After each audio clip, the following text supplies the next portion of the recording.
you, sound marker.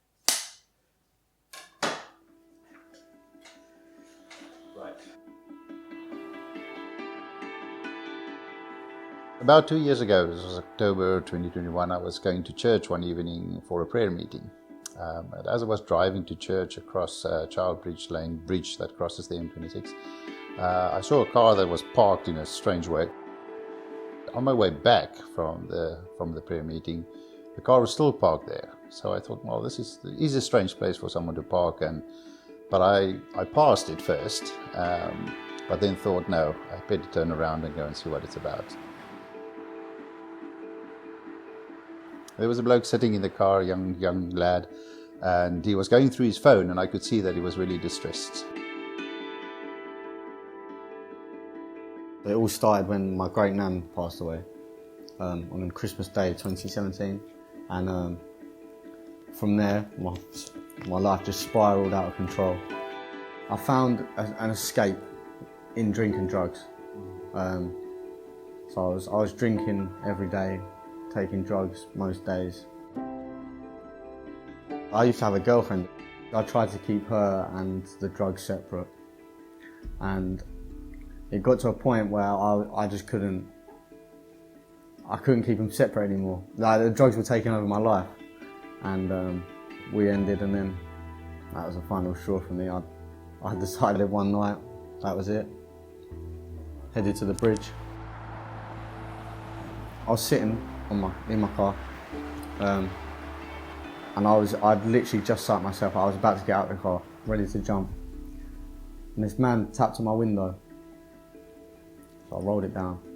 So I just started to chat with him, ask whether he's all right, but he clearly wasn't. So I was really concerned about it. So I just talked to him, asked him a few questions, and then I asked him whether it's all right if I can pray for him, which I then did.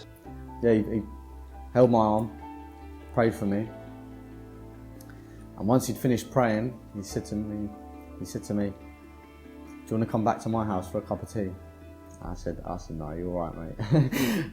So I finally said to him, "Listen, please just don't do anything silly, and know that God is with you."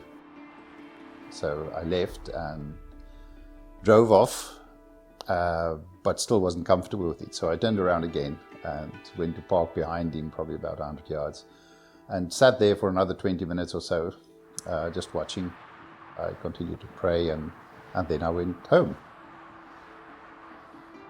So when Andre left me, he drove off in his car,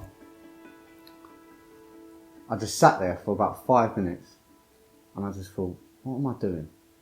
That's all that was going through my head, what am I doing? And then I sat there probably for another 10-15 minutes, and I just had a complete change of heart. Just a complete change of heart, and I decided I don't want to do it, so I drove home. When I drove to work the next morning, I was a bit nervous, but then very pleased when I saw the car was not there anymore. There was an 8-month gap between that event and me deciding to go to church. And within them 8 months, I could not get that man on the bridge out of my head. One day I just decided, right, that's it. So I went to my mum and dad's our family friends, and I know they go to church. So I waited for, their names Jenny and Dan. I waited for Dan to come downstairs, and I was sitting in the garden with Jenny and my mum. I walked inside and I said, "Dan, can I come to church with you tomorrow?" And he looked so shocked. So I started church, and I met a guy called Quincy, who's an elder at my church, and I'd like to say he sort of took me under his wing. I'd done a Just Looking course with Quincy, and it's just 5 weeks just to get to know Christianity a bit more and learn about Jesus. And at the end of the 5 weeks, you can decide whether you want to believe or not believe. So I decided to repent.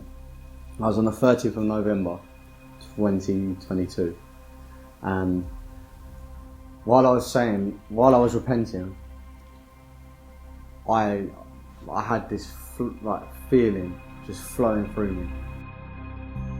I had my baptism on the 29th of January this year, 2023, and I had people there that basically my church said they've never seen so many people come to a baptism.